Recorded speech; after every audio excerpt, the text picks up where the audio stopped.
ओम ओम ओम। सभी को नमस्ते। हम भगवत गीता के विषय में चर्चा कर रहे थे। भगवत गीता के निष्काम कर्म योग के विषय में हम चर्चा कर रहे थे। देखो, यह जो निष्काम कर्म योग है, यह हमारी भारतीय विचारधारा की एक हमारी भारतीय विचारधारा की एक पावन धारा है। इसके माध्यम से अनेक मानव पवित्र बने, पवित्र हुए। इस विचारधारा से भारत में अनेक महापुरुषों का अवतरण हुआ और अनेक लोगों ने इससे दिव्यता, निर्मलता और पावनता को पाया है। तो हम निष्काम कर्म योग के विषय में चर्चा कर रहे थे। हमने पीछे निष्काम कर्म योग की बाध्यता, वंदन, इस विषय में भी चर्चा की है। क्योंकि सर्वेषां बाध्यतानां नैतिक बाध्यता गरीयसी। सारी बाध्यताओं में नैतिक बाध्यता श्रेष्ठ होती है, नैतिक बंधन श्रेष्ठ होता है। और उससे मानव के जो कर्म है, उन परस्पर स्वतंत्रता संरक्षित है। अपने भावों का नियंत्रण करके अपने विवेक को प्रफुल्लित बनाकर कर्मयोग जो किया जाता है, उससे परस्पर समानता, स्वतंत्रता, बंधुता संरक्षित रहती है। हमने इस विषय में पीछे चर्चा की। आज हम ज्ञान योग,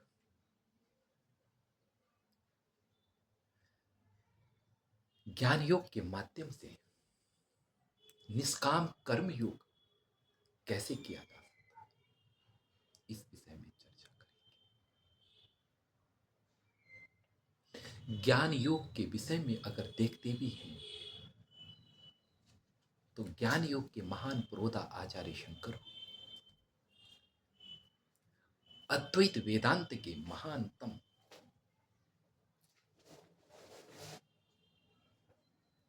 ज्ञानी, महाज्ञानी आचार्य शंकर हुए। और उनका जीवन महा निष्काम कर्म योगी था।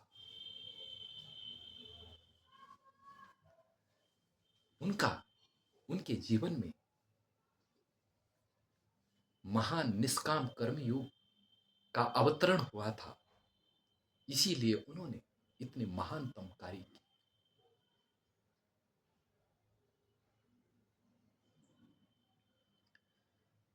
तो कहने का तात्पर्य यह है कि कर्म योग और ज्ञान योग अगर मिल जाए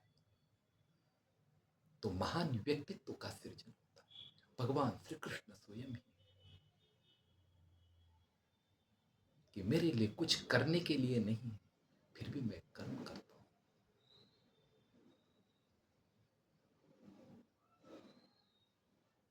भगवान श्री कृष्ण ने गीता में भी कहा है।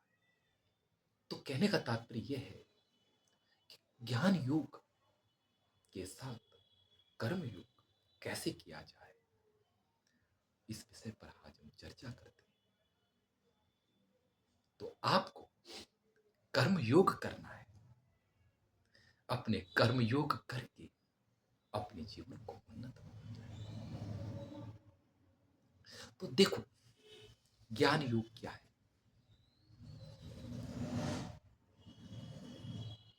देखो, ज्ञान का शाब्दिक अर्थ तो यही होता है जानना। लेकिन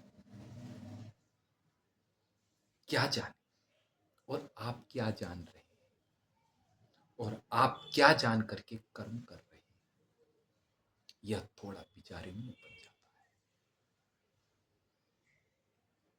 है। देखो, एक व्यक्ति कहीं दूर एक सांप को देखता है, हाथ में पत्थर लेता है और पत्थर उस सर्प की ओर बरसाता है। उस सर्प में पत्थर बरसाना आरंभ करता है। सर्प के ऊपर पत्थर मारना शुरू करता है। बहुत सारे पत्थर उसने मारे, लेकिन वहां से सर्प न भागा। उसने हल्ला किया, लोगों को भी बुलाया, कहा वो देखो सर्प, चलो मारने चलते हैं। हाथ में डंडा लेकर के उसको मारने गए, लेकिन जैसे वहां पर पहुंचे, वहां पर सर्प न था, वहां पर रस्सी पड़ी हुई थी। फिर अपने में अफसोस करने लगे, अरे यार, ये तो हमने गलत देखा, यह तो हमारा गलत दृष्टिकोण था, क्योंकि यहां तो कोई सर्प ही नहीं, यहां तो रस्सी पड़ी।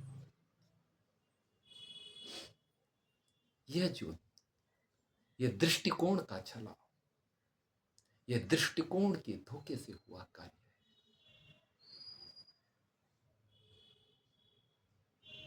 सारा कर्म व्यर्थ हो गया, क्योंकि जो कर्म किया जा रहा था वो भ्रांति अधीन था, भ्रांति आश्रित था। अब थोड़ा इस दृष्टांत के माध्यम से हम आते हैं। जो यह जगत है, जो यह संसार है, यह संसार संपूर्ण परमात्मा रूप है, सत्स्वरूप है। और जो वो परमात्मा है, जो वो ईश्वर है, उस ईश्वर में यह सारा संसार कल्पित रूप में विद्यमान है। यह जीवों की जो माया है, उसकी जो भ्रांत दृष्टि है, उसके द्वारा उस परमात्मा में यह जगत दिखाई दे रहा है। यह संपूर्ण जगत उसी परमात्मा में परिकल्पित है, और व्यक्ति अपनी इच्छा के माध्यम से उसमें आरोपण कर रहा है और अपने आप भयभीत और अपने आप खुशी और अपने आप प्रसन्न हो रहा है। ये जो जगत है, ये सब परमात्मा का रूप है। इसमें जो जीव जो कुछ कर रहा है, वह सब अपने अज्ञान भ्रांति इसी के कारण कर रहा है।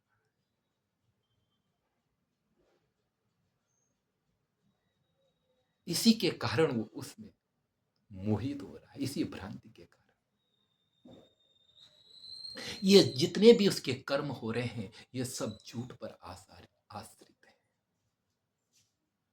या यूं कहें कि भय के द्वारा रचित भ्रांति के ऊपर आश्रित है, या यूं कहें कि कामना के द्वारा रचित भ्रांति के ऊपर आश्रित है,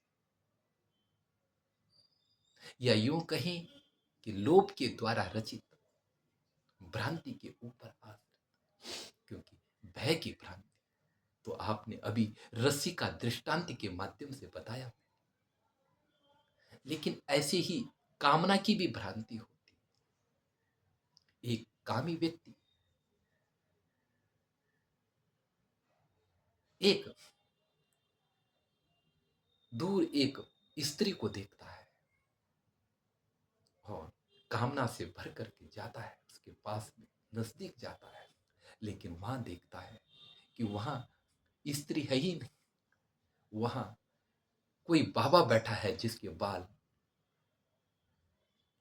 फैलाए हुए हैं, और देखता है और बड़ा शर्मिंदा अपने को महसूस करता है। यह सब काम के द्वारा रचित भ्रांति है। ऐसे ही लोभ के द्वारा रचित भ्रांति है। कहीं कांच का टुकड़ा पड़ा हुआ है और कांच का टुकड़ा पड़ा हुआ उसको वह दूर से देखता है, सोचता है कि यह घड़ी है, सोचता है कि वो चांदी हो सकता है, दौड़ के जाता है पास में, केवल कांच का टुकड़ा दिखाई देता है। यह लोभ के द्वारा रचित भ्रांति है। ऐसी जो भ्रांति हमारे मनोभावों के द्वारा रचित है, यह दर्शन की भ्रांति, ऐसी श्रवण की भ्रांति है, ऐसी मनोभ्रांति है। वो मैंने यह सोचा था, ये हो गया।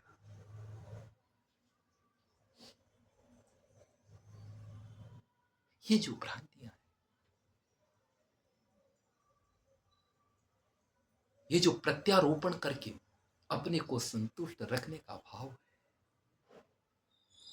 यही तो जगत की संरचना बना रहा है।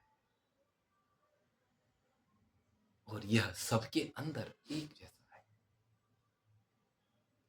इसी के कारण यह संपूर्ण विश्व सत्य प्रतीत हो रहा है।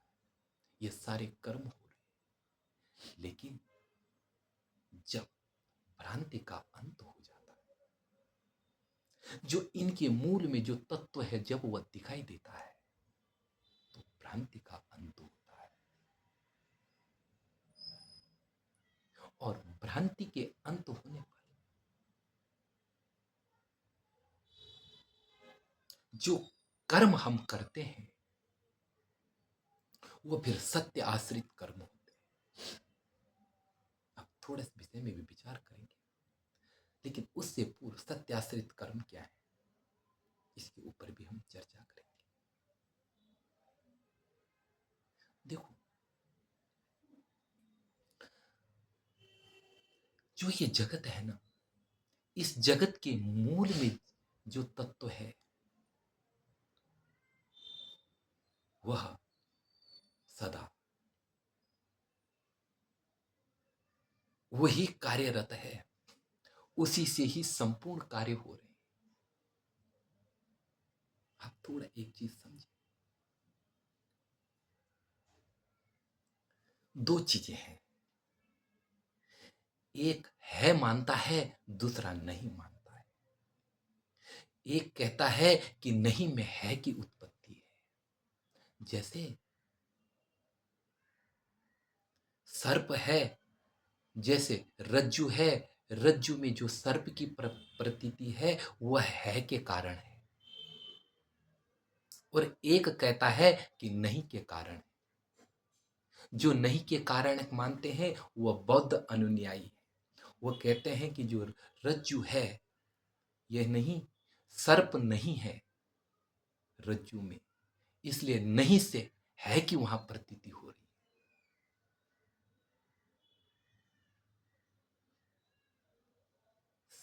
है। रस्सी में सर्प नहीं है, नहीं से है दिखाई दे रहा है रस्सी, मैंने अपने अभाव में भाव दिखाई दे रहा है। जहां जो नहीं है वहां वह दिखाई दे रहा है। अतः नहीं से है कुछ लोग मानते हैं, यह बौद्ध लोग मानते हैं, लेकिन वास्तविकता अगर देखें तो वहां नहीं नहीं है। जब हम यह बोलते हैं कि रज्जु में, रस्सी में सर्प है, तो जो है की प्रतीति है वह सर्प की नहीं है, वह जो है की प्रतीति है वह रज्जु की है। रज्जु के अस्तित्व के कारण सर्प का अस्तित्व प्रतीत हो रहा है।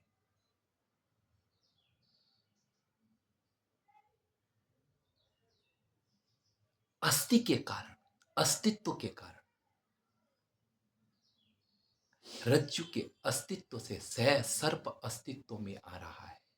रज्जु के सर्प अस्तित्व के कारण सर्प में अस्तित्व की प्रतीति हो रही है कि प्रतीति हो रही। ऐसे ही संपूर्ण जो जगत है, अगर हम है कह रही हैं तो इसके मूल में कोई है,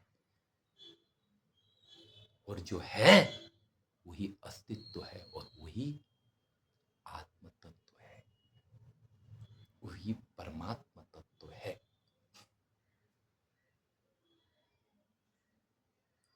उसी से ही यह संसार चल रहा है। भ्रांत व्यक्ति भी जो भ्रांत होकर के काम कर रहे हैं, वह जो भ्रांत व्यक्ति भी भ्रांत होकर के काम कर रहे हैं, वह भ्रांति को लेकर के काम नहीं हो रहा है, वह जो उसके नीचे विद्यमान तत्व है उसी के अस्तित्व के कारण हो रहा है। लेकिन दिशा गलत है, गलत तरीके से हो रहा है, गलत दृष्टिकोण से हो रहा है। दृष्टिकोण गया और संपूर्ण ईश्वर, संपूर्ण जगत ईश्वर रूप में परिणित हो जाएगा। इसीलिए जो परम तत्व है वह इस जगत से विलक्षण है। जैसे रस्सी में सर्प की प्रतीति होती है, तो सर्प सजीव है जिससे भय भय होता है, जो काट सकता है, उसकी प्रतीति हो रही है रज्जु में। और उससे एक निर्जीव है, एक सजीव है। सजीव निर्जीव, सजीव में निर्जीव में सजीव की प्रतीति हो रही है, उससे बिल्कुल अलग।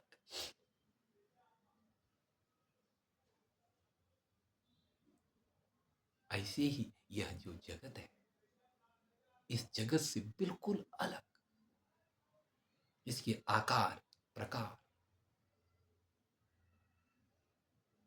इनसे बिल्कुल विलक्षण वह ईश्वर तत्व है।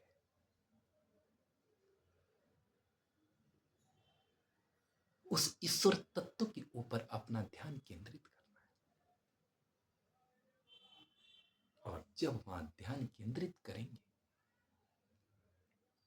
जब आप समाधि अवस्था में जाएंगे, उस ध्यान की पराकाष्ठा में जाएंगे,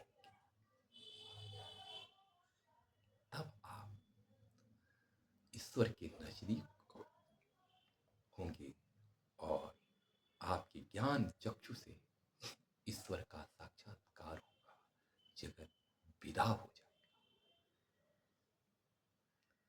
तब भी कर्तव्यता रहेगी और कर्तव्य कर्म करना चाहिए।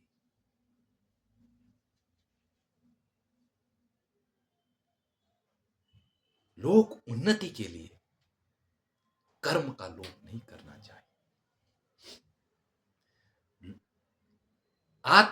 आत्म उन्नति, लोक उन्नति, लोकहित, लोक संग्रह के लिए कर्म करना चाहिए। जनकादियों ने ऐसा ही किया है। गीता ने इस समन्वय बात को प्रस्तुत किया है कर्म के साथ। लेकिन तब जो कर्म होगा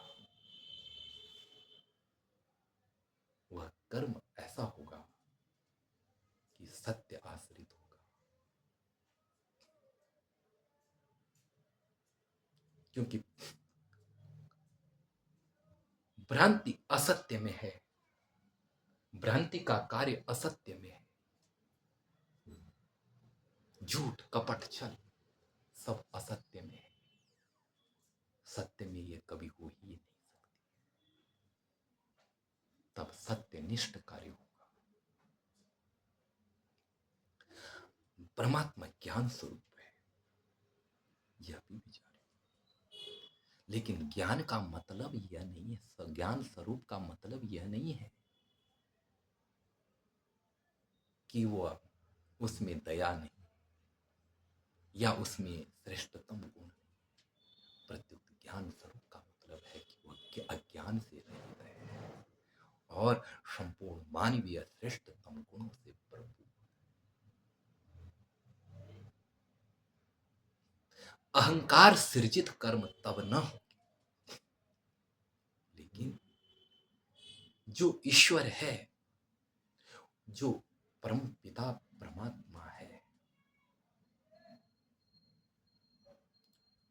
उसका जो स्फुरण है,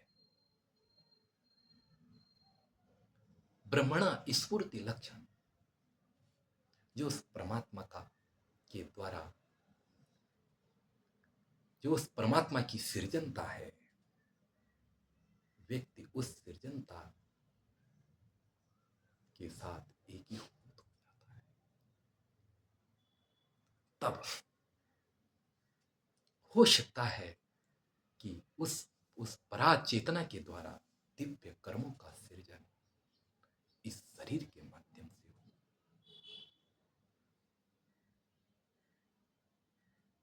तो यही सत्यनिष्ठ सत्य परमात्मा की ओर समर्पित होकर यही समर्पण का भी यह अर्थ है कि उसके साथ अनन्य रूप में उसकी इच्छा को अपनी इच्छा बना दे, मद भाव को प्राप्त हो जाए। परमात्मा कहते हैं गीता में कि मेरे भाव को प्राप्त हो जाता है, अर्थात जो मेरा भाव है उस भाव के साथ व्यक्ति अपना व्यक्ति एकत्व को प्राप्त हो जाता है। तब कर्म का महानतम सृजन जो होगा वह विश्व कल्याण, लोक संग्रह, मानव उद्धार के लिए होगा। यह भगवत कर्म गीता की कर्म की देशना है। संन्यास योग जो है वह सन्यासियों का अलग मार्ग है, लेकिन जब निष्काम कर्म योग की बात आती है तो अपने लिए कोई कर्तव्यता नहीं, क्योंकि अपनत्व तो गया, अपनत्व की भ्रांति और अपनत्व तो विदा हो गया। अपनत्व अहंकार का सृजन है, बारंबार कहते हैं वो गया। और ध्यान रखना, उस तत्व को देखने के लिए, उस तत्व के साक्षात्कार के लिए ये चर्म चक्षु पर्याप्त नहीं। आपको अंधा और नेत्रवान बनना पड़ेगा, वही इसे देख सकता है। जिसके पास आंखें भी हो और आंखें न भी हो, जिसके पास दृष्टि हो और दृष्टि न भी हो, आपको थोड़ा अटपटा लगेगा, लेकिन थोड़ा अटपटी ही बात है। महाभारत में एक प्रसंग आया ऋषि देवल का। देवल की पुत्री सुवर्चला, और वह सुवर्चला दिन प्रतिदिन बड़ी हो रही थी। उसने अपने पिता को कहा कि पिता, अब मुझे लग रहा है कि आपके हृदय में एक चिंता पैदा हो रही है कि मैं अपने बेटी के लिए वर को देखूं। लेकिन पिता, इस चीज का ध्यान रखना, पिताजी इस चीज का ध्यान रखना कि मेरे लिए ऐसा वर चाहिए जो अंधा भी हो और नेत्रवान भी हो। ऐसा वर मेरे लिए ढूंढना। पिता ने कहा, बेटी कि तुम पागल तो नहीं हो गई? ऐसा कोई वर होगा जो अंधा भी होगा और आंख वाला भी होगा? नहीं पिता, आप इस बात को जहां भी जाओगे वहां जरूर। पिता ने कहा ठीक है। पिता ने अपने शिष्यों के माध्यम से बात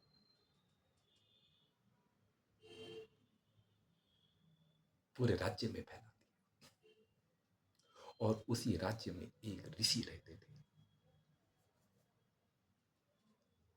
उद्दालक के पुत्र श्वेत केतु, बड़े विद्वान और पंडित थे। उनको इस बात का पता चला कि वर्चस्व लाने, सुवर्चस्व लाने ऐसी पति की मांग की है कि जो अंधा भी हो और नेत्र वाला भी हो। तो उसको लगा कि हाँ, ऐसा तो मैं ही हूं जो अंधा भी है और नेत्रवान भी है।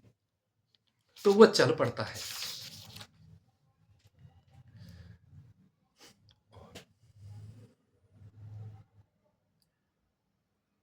जाता है देवल के घर, ऋषि देवल के घर। और ऋषि देवल के घर जाकर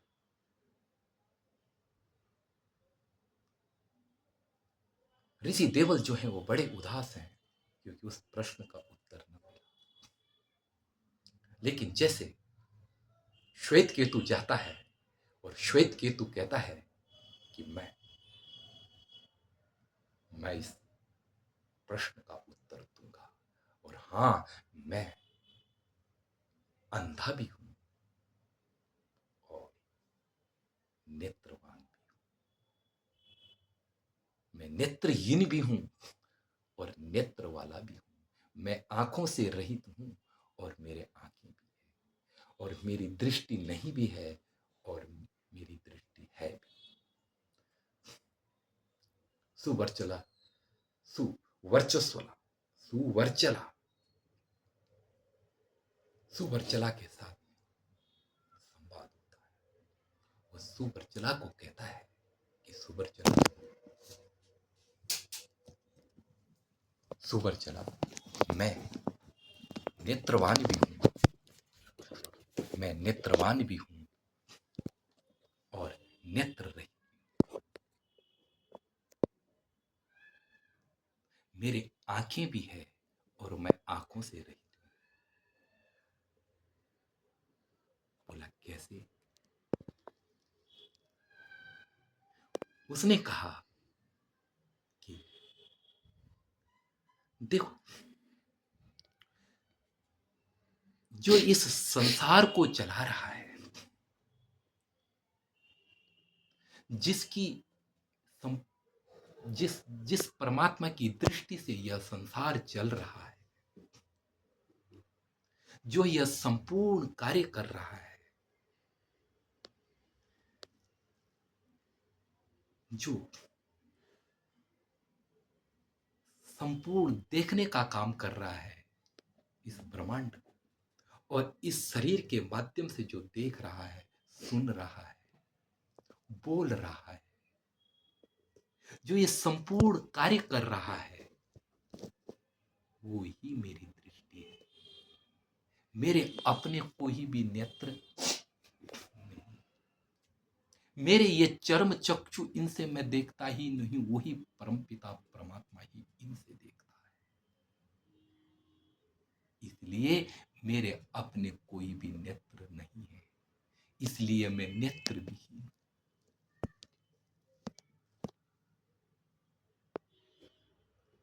मेरे अपने नेत्र है ही नहीं, इसलिए मैं नेत्र विहीन। और मैंने अपने नेत्रों को परमात्मा के नेत्र बना दिए। उन्हीं के माध्यम से मैं अब जुड़ा हुआ हूँ, उन्हीं के माध्यम से मैं देखता हूँ, इसलिए मैं नेत्रवान भी हूँ। तो नेत्र और नेत्रहीनता मेरे में परमात्मा ही देख रहा है, परमात्मा ही शरीर के माध्यम से कर रहा है। अतः मेरे वही नेत्र है, मेरे अहंकार के अब कोई नेत्र नहीं, मेरे भय छल कपट तो इसके कोई उनके माध्यम से अब मैं देखता ही नहीं, वो विसर्जित हो गए।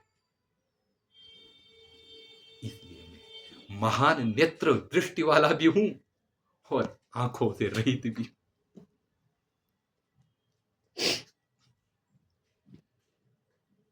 इसीलिए यह जो चेतना है, यह जो तत्व है, उसको समझने के लिए, उस विशाल नेत्र को प्राप्त करने के लिए अपने आंखों को विसर्जित करना पड़ेगा, अंधा बनना पड़ेगा। अंधे का मतलब यही है कि अपने अहंकार की दृष्टि का लोप करना पड़ेगा।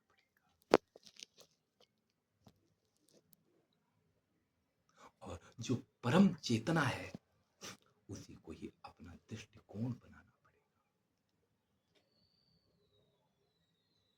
इसलिए वहां आसीन, उसे प्राप्त करें, उसकी शरण जाएं, तो जीवन कृतार्थ हो सकता है। तो और फिर आगे कहती है, फिर आगे कहते हैं सत्य केतु सुवर्चला को, जो एक निष्काम कर्मयोग का बहुत ही उत्तम वर्णन है। वो कहते हैं कि उन्होंने बहुत ही उत्तम वर्णन किया। उन्होंने कहा है कि लोक दृष्टया करोमि, इह लोक दृष्टया करो, नित्य नैमित्यादिकम। मैं लोक दृष्टि से नित्य नैमित्तिक इष्ट पूर्त दत्त सारे कर्मों को करता हूं। ये जगत के सारे कर्मों को करता हूं लोक दृष्टि से, लोक कल्याण के लिए सारे कार्यों को करता हूं। लेकिन आत्मदृष्टि से मैं आत्मदृष्टिया तत्सर्वम, लेकिन आत्मदृष्टि से उन उन सब में नित्य सा न विलिप्यामि, उन आत्मदृष्टि से मैं उनके साथ विलिप्त ही नहीं, उनसे आत्मदृष्टिया विलिप्यामि, आत्मदृष्टि से मैं विलिप्त रहता हूं, निर्लिप्त रहता हूं। आत्मदृष्टिया च तत्सर्वम विलिप्यामि च नित्यसा, आत्मदृष्टि से उनसे मैं विलिप्त रहता हूं, निर्लिप्त रहता, उनके साथ कभी चिपकता ही नहीं, क्योंकि मैं ये सब जो माया के द्वारा रचे हुए कर्म हैं, उनसे मैं अलग हूं। तो वहां स्थित होकर के कर्म करो, आत्मदृष्टि से निर्लिप्त भाव आदि, और लोक दृष्टि से जग उद्धार के लिए अपने काम को प्रस्तुत करो। कहने का तात्पर्य जगत, ध्यान देना, लोक दृष्टि से कर्म करना, लोगों के लिए कर्म करना, यही श्रेष्ठता है। परमात्मा में आसीन हो जाओ, और परमात्मा में जब आसीन हो जाएंगे, लोक कल्याण के लिए स्वतः ही कर्म। लोक दृष्टिया करोमि नित्य नैमित्यादिकम, लोक दृष्टि से अपनी, लोक दृष्टि से, ध्यान, दो अर्थ है, लोगों की दृष्टि से कर्म करो, कि लोग मुझे ये ना समझे कि यह हट गया, यह अर्थ नहीं। लोगों की दृष्टि से परमात्मा जो है, अब लोक की दृष्टि, लोक कल्याण के लिए कर्म करेगा, लेकिन उन कर्मों के साथ वो लिप्त नहीं, आत्मदृष्टि से निर्लिप्त रहेगा। यही भाव है, परमात्मा ही सब कुछ करेगा लोगों के लिए, लोक दृष्टि से। अब वह स्व संचालित नहीं, पर संचालित। तो मैं अपनी वाणी को यहीं पर